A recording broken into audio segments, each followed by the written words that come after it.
Hello dear students, welcome to school spare. আশা করি সবাই ভালো আছো। তো আগামীকাল যেহেতু সপ্তম শ্রেণীর বাংলা দ্বিতীয় পরীক্ষা, তো তোমরা অনেকে নৈর্ভিত্তিক বা বহু নির্বাচনী নিয়ে ভয়ে আসো, কারণ কমন পড়া না বা বাংলা দ্বিতীয় নৈর্ভিত্তিকগুলো অনেক কঠিন।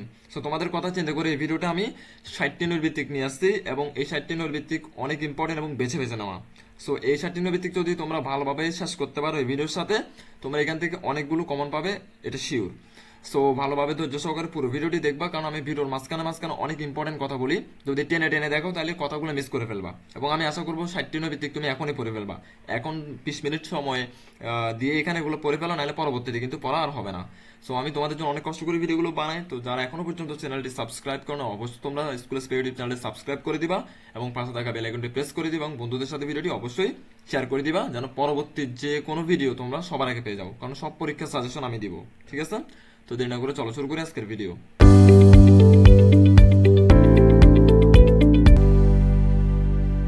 তোমাদের আমি আগের ভিডিওতে বলছিলাম যে তোমাদের নৈর্ভিত্তিকের জন্য সময় থাকবে 15 মিনিট, বা তোমাদের নৈর্ভিত্তিক দিয়ে 15টা।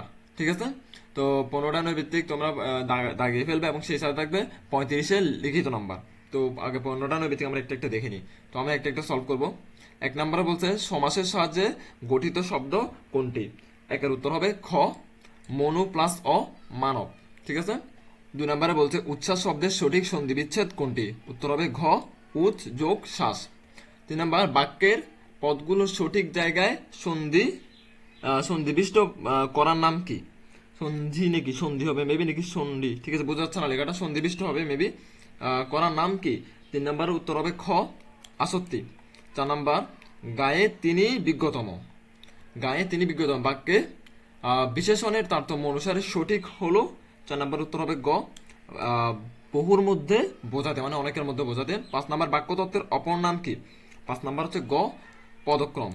6 নম্বরটা একটা একটা দেখে নি, 6 নম্বর উপরে আছে, কারণ নাহলে জুম না করলে তোমরা বুঝবা না এগুলা।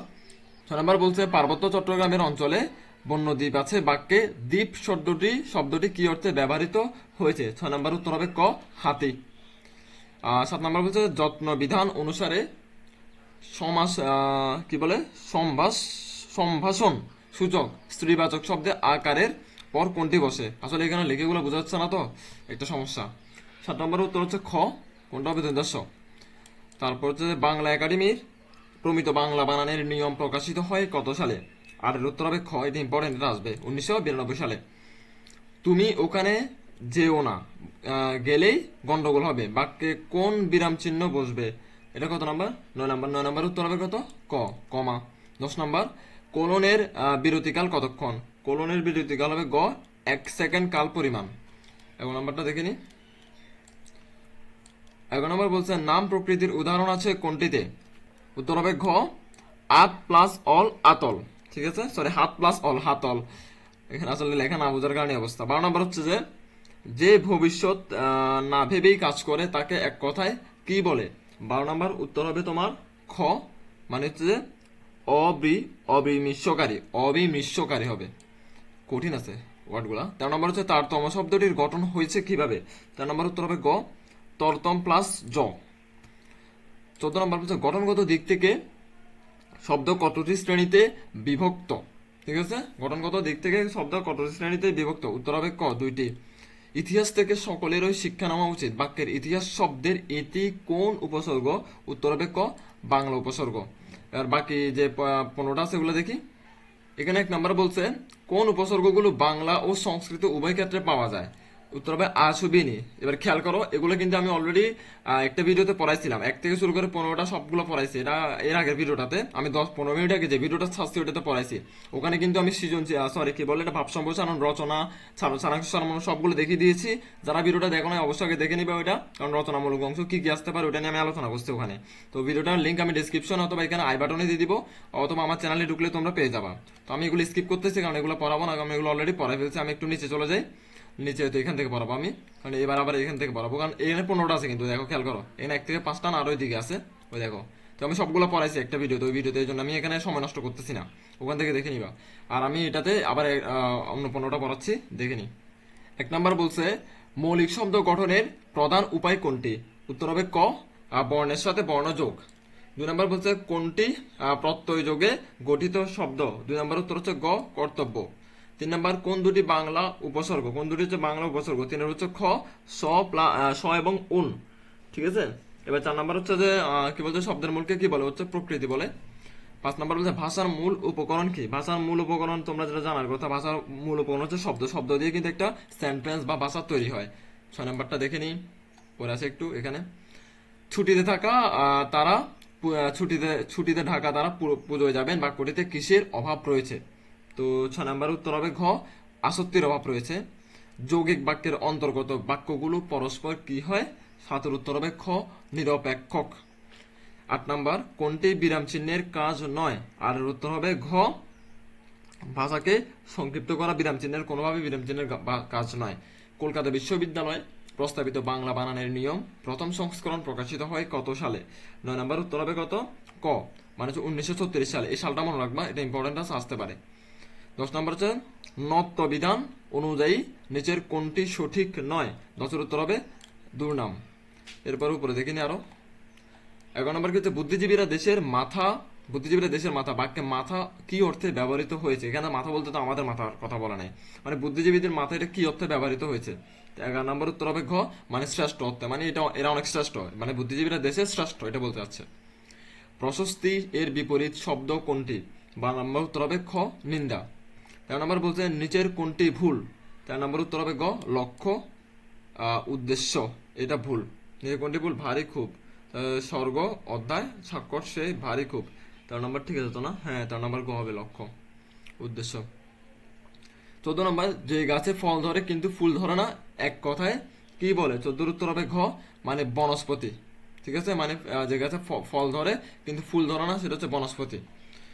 বাইরে ঠাট বজায় রেখে চলা অর্থে কোন বাগধারাটি ব্যবহৃত হয়? উত্তর হবে ক, কি বলছে? লেফাফা দুরন্ত। আসলে লিখে না বোঝার কারণে এটা অসুবিধা হয়ে গেছে। আমি আশা করি তোমাদের একটু অসুবিধা হচ্ছে, সমস্যা নেই, পড়ে নাও, কারণ আমি তো বলতেছি না, বলার সাথে সাথে তোমরা প্র্যাকটিস করলে হয়ে যাবে। আরো বাকি 15টা আছে, ওগুলো দেখে নিই আমরা। 1 নম্বর প্রশ্ন বলছে কোন ভাষা থেকে বাংলা ভাষার উদ্ভব হয়েছে? উত্তর হবে গ, প্রাকৃত। 2 নম্বর বলছে বচন ও লিঙ্গ ব্যাকরণের কোন অংশের আলোচ্য বিষয়? 2 নম্বর উত্তর হবে খ, রূপতত্ত্বের। 3 নম্বর হচ্ছে কোন দুটি বর্ণকে অন্তস্থ বর্ণ বলা হয়? তোমরা তো এটা জানার কথা। 3 নম্বর গ, জ এবং ব, অন্তস্থ বর্ণ, এগুলা কি বলে? অন্তস্থ বর্ণ, জ এবং ব।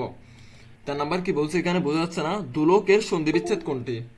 4 উত্তর হবে গ, দ্বীপ যোগ লোক। 5 নম্বর হচ্ছে যেসব শব্দকে বিশ্লেষণ করলে আলাদা অর্থ পাওয়া যায় সেগুলোকে কি ধরনের শব্দ বলে? সাধিত শব্দ। 6 নম্বরটা দেখিনি, উপরে আছে একটু। বলছে কোনটি যৌগিক বাক্যের উদাহরণ? 6 উত্তর হবে গ, তিনি অর্থশালী কিন্তু শিক্ষিত নন। তবে বলছে বাক্যের সামান্য বিরতির জন্য কোন চিহ্ন ব্যবহার করা হয়? 7 নম্বর তোমরা পারার কথা, কমা। তবে হচ্ছে আমার কাছে আসার অর্থ কি? এখানে অর্থ দ্বারা কি বোঝানো হয়েছে? 8 নাম্বার উত্তর হবে কত বলতো? উদ্দেশ্য। কারণ আমরা তো বুঝতেছি, মানে আমার কাছে আসার উদ্দেশ্য কি, আমরা বলি না যে আমার কাছে কেন আসছো, কি উদ্দেশ্য নিয়ে আসতো। তো অর্থ বলতে এখানে তো ওই টাকা পয়সা না, অর্থ বলতে উদ্দেশ্য বোঝাচ্ছে, এটা বলতে চাচ্ছে। না বলছে সাধু ও চলিত রীতির পার্থক্য কোন পদে বেশি? 9 নাম্বার উত্তর হবে গ, ক্রিয়া ও সর্বনাম পদে। 10 নাম্বার যে ধ্বনি উচ্চারণের সময় স্বরতন্ত্রী অনুরণিত হয় না তাকে কি বলে?